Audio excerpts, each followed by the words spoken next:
So, students, once again welcome to your e-learning classes.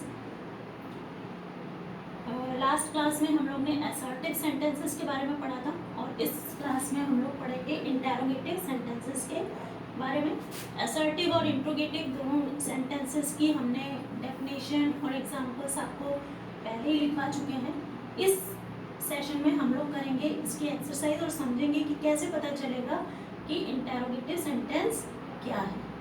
तो सबसे पहले तो अपना इंटेरोगेटिव सेंटेंस की जो हमने डेफिनेशन लिखाई थी उसको ओपन कर लीजिए और उसको जरा रिवाइज करिए।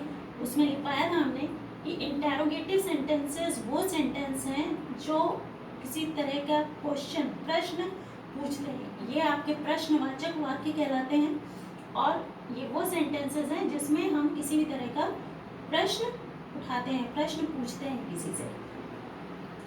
साथ ही साथ उसमें हमने ये भी आपको बताया था कि इंटेरोगेटिव सेंटेंसेस भी दो तरह के होते हैं।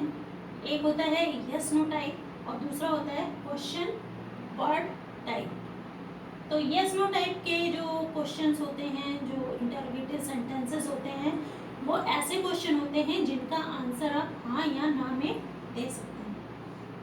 लेकिन और उनका आंसर आप सिर्फ हाँ या ना में ही दे सकते हैं, उसमें और कुछ भी डिटेल देने की ज़रूरत आपको नहीं पड़ती है। लेकिन जो क्वेश्चन वर्ड से सेंटेंस स्टार्ट होते हैं, जैसे ये व्हाट, वेयर, व्हाई, ये सेंटेंसेस इनसे जो क्वेश्चन बनते हैं इन वर्ड से, क्वेश्चन वर्ड होते हैं, ये WH वर्ड भी कहलाते हैं। तो WH वर्ड मतलब क्वेश्चन वर्ड। तो WH वर्ड से जो भी क्वेश्चन शुरुआत होती है जिनकी, वो क्वेश्चन आप इनका आंसर हाँ या ना में नहीं दिया जा सकता है। इसके लिए कुछ डिटेल या सेंटेंस की ज़रूरत पड़ती है जिससे आप इसका आंसर दे सकते हैं। जैसे व्हाट इज़ योर नेम, आप यस या नो तो नहीं कर सकते ना, you have to tell your name, आपको अपना नाम बताना पड़ेगा यहाँ पे। My name is this, my name is that, okay. तो इसका आंसर आप यस या नो में नहीं दे सकते। वहीं पे ये जो आपका यस नो टाइप का क्वेश्चन है, ये हेल्पिंग वर्ब से स्टार्ट होते हैं। इसमें WH वर्ड का यूज़ नहीं होता है। इसकी शुरुआत हमेशा हेल्पिंग वर्ब या ऑक्सिलरी वर्ब या सहायक क्रिया, इनसे इसकी शुरुआत होती है। और इस तरह से जो इनसे हेल्पिंग वर्ब की से जो क्वेश्चन शुरू होते हैं, इनका आंसर आप यस या नो में ही दे सकते हैं। जैसे क्वेश्चन है are you coming with me, तो या तो आप कहोगे yes I am coming with you, या आप कहोगे no I am not coming with you. तो खाली यस या नो करके भी आप इसका आंसर कर सकते हो, यस और नो।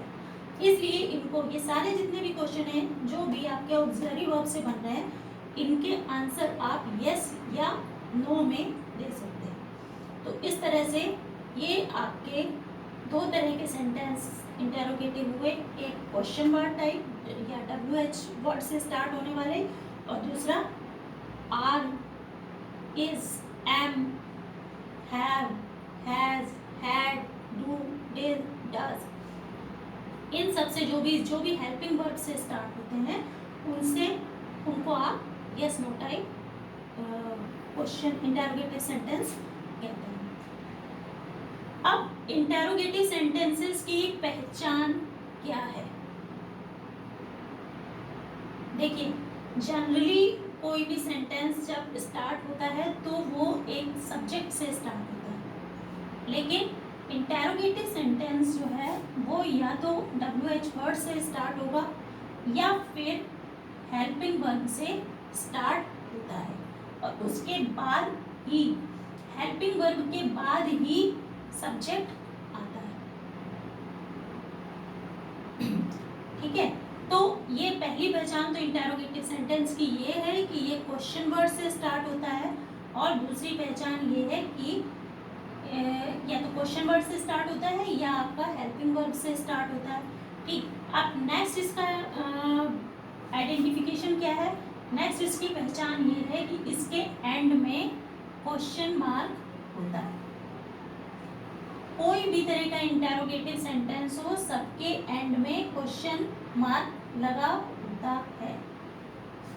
अगर आप इंटेरोगेटिव सेंटेंस में आपको कुछ चेंज करने को आता है और आप उसके एंड में क्वेश्चन मार्क नहीं लगाते हो, तो वो आपका सेंटेंस टाइप रॉन्ग हो जाता है, उसके आपको मार्क्स नहीं मिलेंगे। इसलिए हमेशा याद रखिए कि इंटेरोगेटिव सेंटेंस के एंड में क्वेश्चन मार्क जरूर लगाना।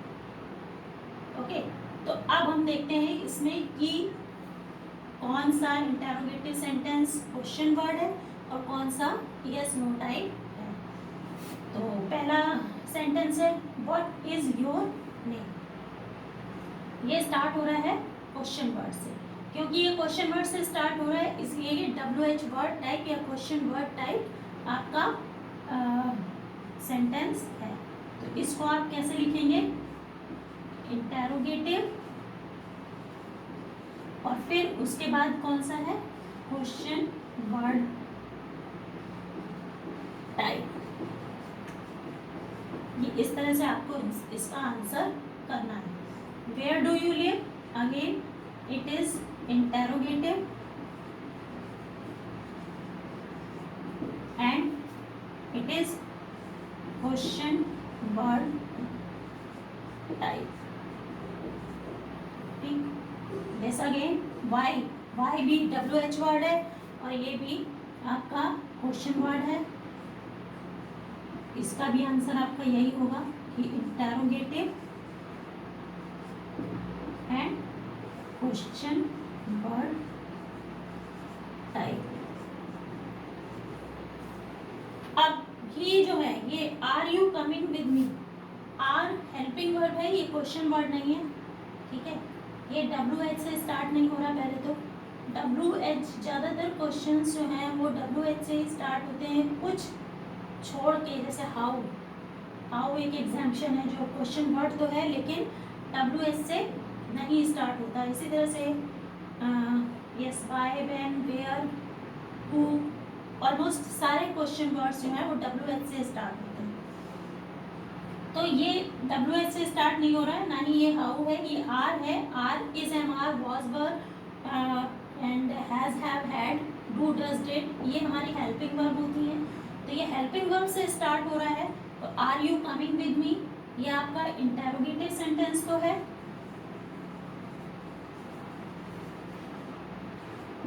लेकिन ये यस नो टाइप है। तो आपको इसमें लिखना पड़ेगा कि this is yes no type question. This again have से स्टार्ट हो रहा है, तो ये भी आपका इंटेरोगेटिव है और यस नो टाइप है।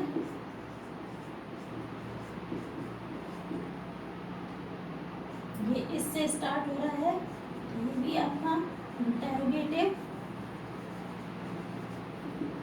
और यस नो टाइप क्वेश्चन। ठीक है, सो आई थिंक के ये आपको क्लियर हो गया होगा कि इंटेरोगेटिव सेंटेंस में कैसे आप पहचानोगे कि ये क्वेश्चन वर्ड टाइप है या यस नो टाइप है, या सबसे पहले आप कैसे पहचानोगे कि ये इंटेरोगेटिव सेंटेंस है। एक बार फिर से हम रिपीट कर रहे हैं। जब कोई सेंटेंस किसी क्वेश्चन वर्ड से स्टार्ट होता है या किसी ऑक्सिलरी वर्ब से स्टार्ट होता है तो वो इंटेरोगेटिव सेंटेंस होता है। सेकंड चीज कि जो सेकंड पॉइंट ये है कि जो सेंटेंस की क्वेश्चन मार्क पे एंड होता है, जिसके एंड में क्वेश्चन मार्क होता है, वो इंटेरोगेटिव सेंटेंस होता है। ठीक है, तो इंटेरोगेटिव सेंटेंस की ये पहचान है।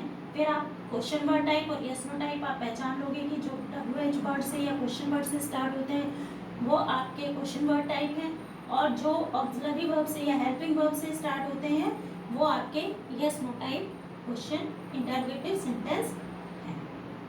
ठीक, इसकी भी एक एक्सरसाइज हम आपको भेज देंगे, और ये दोनों एक्सरसाइजेस इंटेरोगेटिव सेंटेंसेस की और असर्टिव सेंटेंस की, असर्टिव सेंटेंस की तो आपने करनी होगी, इंटेरोगेटिव सेंटेंस की भी एक्सरसाइज अपनी कॉपी में नोट डाउन कर लीजिएगा। ठीक है, आप चाहें तो पिक सेंड कर दीजिएगा, हम उसको चेक करके बता देंगे कि सही है या करें। Thank you.